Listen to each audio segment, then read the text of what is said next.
What's up, everybody? Welcome to Diamond Owl Studios. I'm Paper Chase. And it's the one and only Diamond Don Juan. And we got a special guest today. You want to introduce yourself? Silver Styles, back at it again. That's right. With the boys. And if you guys don't know, this is Diamond Don Wannabe's offspring. Offspring. And that's what you are, dude. Yeah. That's true. Yeah. So today we're going to have a little history lesson in the form of a song.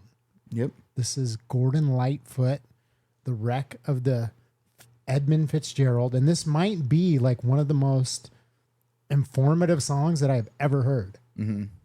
I think the song's beautiful, and we'll kind of get into our thoughts behind it. I've only heard it once before, but are you familiar with the wreck of the Edmund Fitzgerald? No, not at all. Well, as he said, this is a history lesson because it is based off an actual event, but it's like put in a very poetic, like easy listenable way, but it was a tragic event. So I think we should just not say anything else but that. And we'll get your thoughts on it. Yeah. Alrighty. Before we start, though, guys, make sure you drop a like and hit that subscribe button. Let's get into it.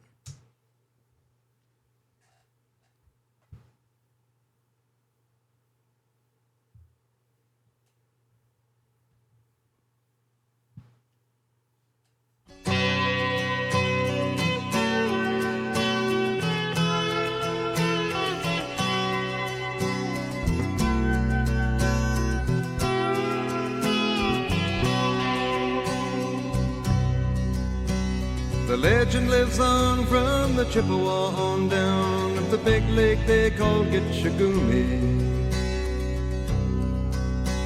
The lake, it is said, never gives up her dead when the skies of November turn gloomy.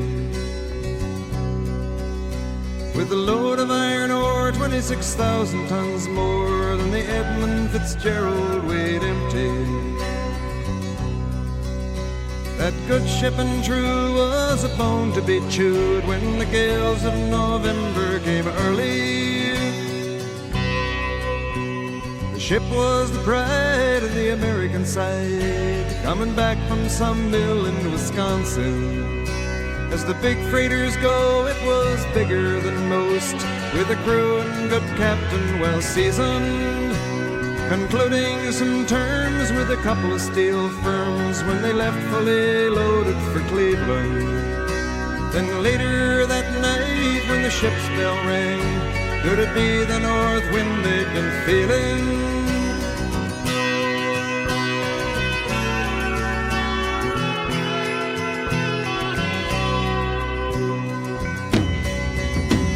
The wind in the wires made a tattletale sound, and the wave broke over the railing. And every man knew, as the captain did too, 'twas the witch of November come stealing. The dawn came late and the breakfast had to wait when the gales of November came slashing.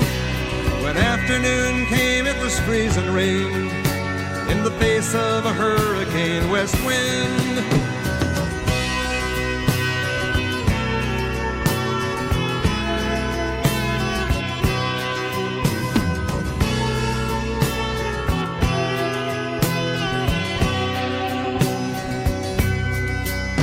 When supper time came, the old cook came on deck saying, "Fellas, it's too rough to feed you."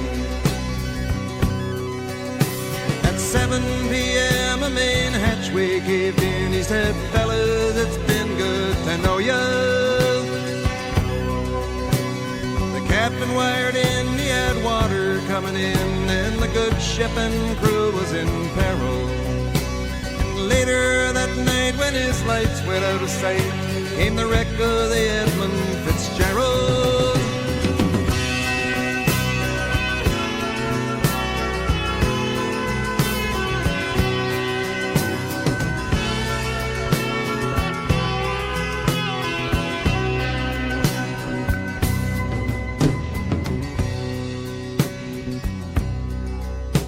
Does anyone know where the love of God goes when the waves turn the minutes to hours? The searchers all say they'd have made Whitefish Bay if they'd put 15 more miles behind her. They might have split up or they might have capsized. They may have broke deep and took water. And all that remains is the faces and the names of the wives and the sons and the daughters.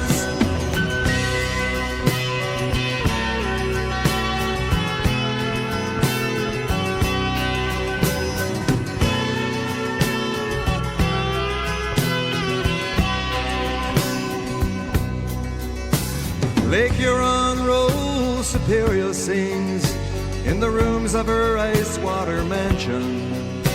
Old Michigan steams like a young man's dreams. The islands and bays are for sportsmen.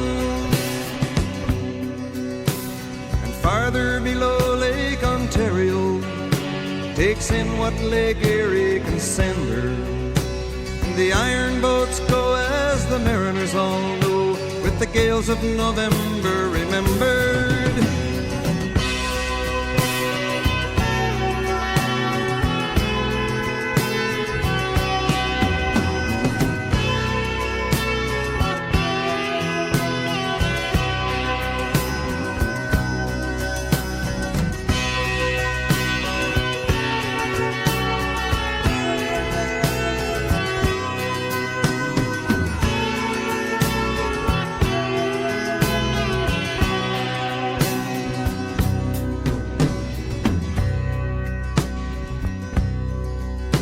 In a musty old hall in Detroit, they prayed in the Maritime Sailors' Cathedral.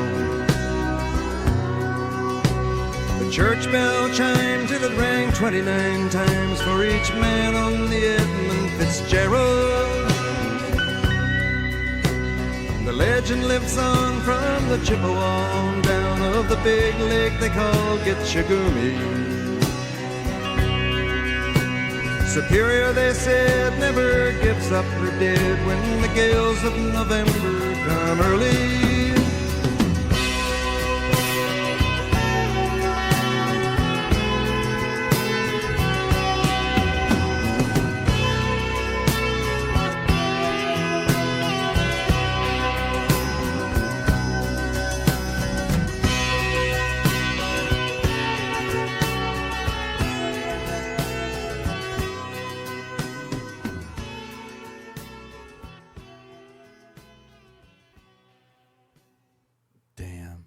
Could you imagine?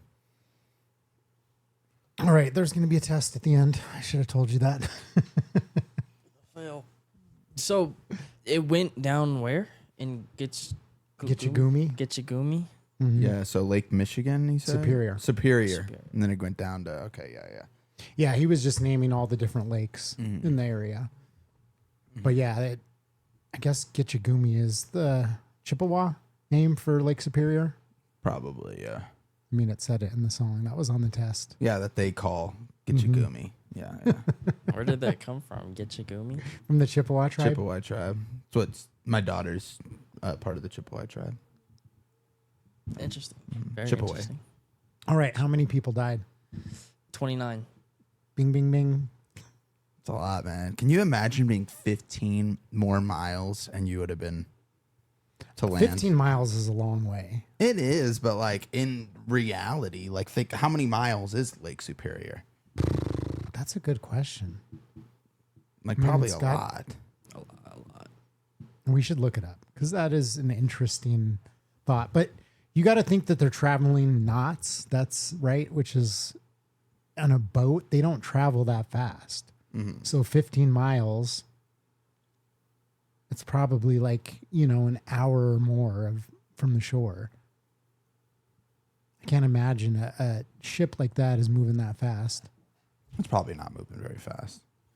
From east to west, about 350 miles. Jeez. And from north to south, which they were going down to Cleveland. Mm-hmm. So it's probably north to south, would be my guess. Is 160 miles. Okay. This might be a dumb question, but where is Cleveland located? Ohio. No, I mean like it's located on the lake. I thought they had to take a river down there.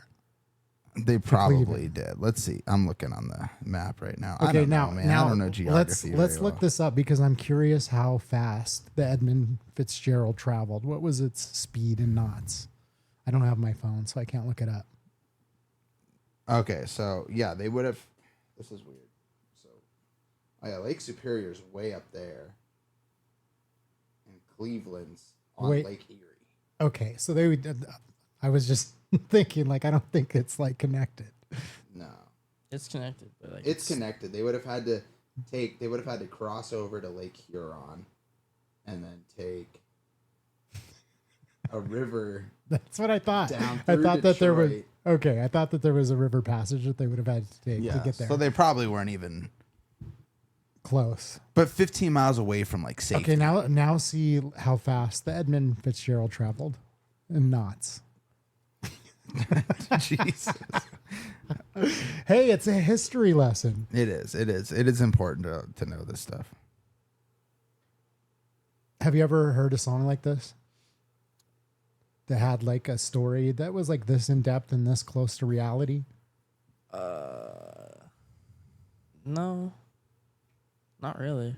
So 14 knots, so about 16 miles per hour when fully loaded. So it was fully loaded. An hour away. That's a long time. That is, but like, think about it. When you're just getting lambasted, just completely But rocked. imagine like what happened in their day where they could have been like, damn, what if we shaved off another hour? This is true. And I'm sure that's not even going through their head when they're literally like dealing with all that, because that's terrifying. Did you know? Had you ever considered that there was a lake that was just so vast that you could have a ship like that on it and it would get lost in a storm? No, Yeah. not at all. I didn't either. Like, really, until I heard this song, it never crossed my mind that you would get shipwrecked in the middle of a lake. For whatever reason, I just I never considered that. Like, not a freighter like well, and not by that. like a hurricane type storm. Yes, exactly. Apparently the waves get crazy high, like crazy, which as you say, like I would have never expected that. Yeah, again, I never even considered that. I just figured like a lake is like, oh yeah, no big deal. Like a ship of that size, like it's just not even a question. Like you're just gonna be safe. It's like, oh, you'll get some big waves, but what's the worst that could happen? Yeah, I would have never expected that. But it's crazy. It's tragedy.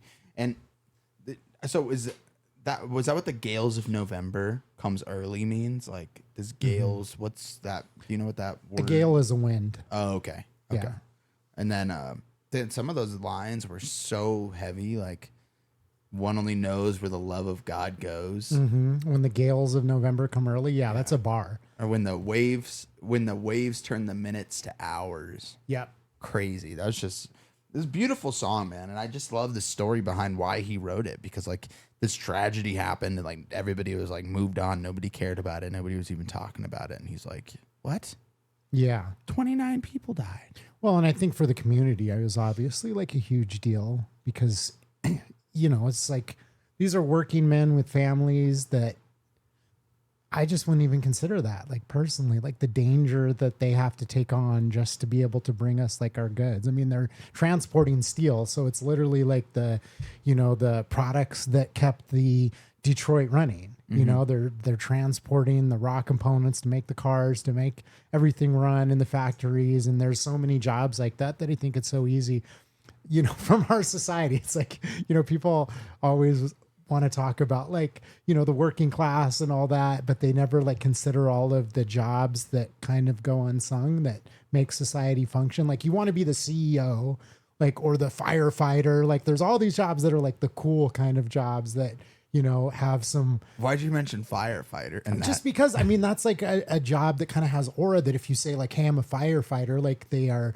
you know, widely loved and recognized as like, you know, something that's kind of like cool. Right. Okay. But you don't, what I'm getting at is that like, you often don't think about like the guy that's working in the oil fields or the miner or the dude that is, you know, working on a ship like this, that's doing a super dangerous, you know, deadly job that our whole society can't function without that job is like so critical, like nothing else happens, you know, without that person, but they're not necessarily given the respect that they deserve, in my opinion, when you think about like the risk that they're taking.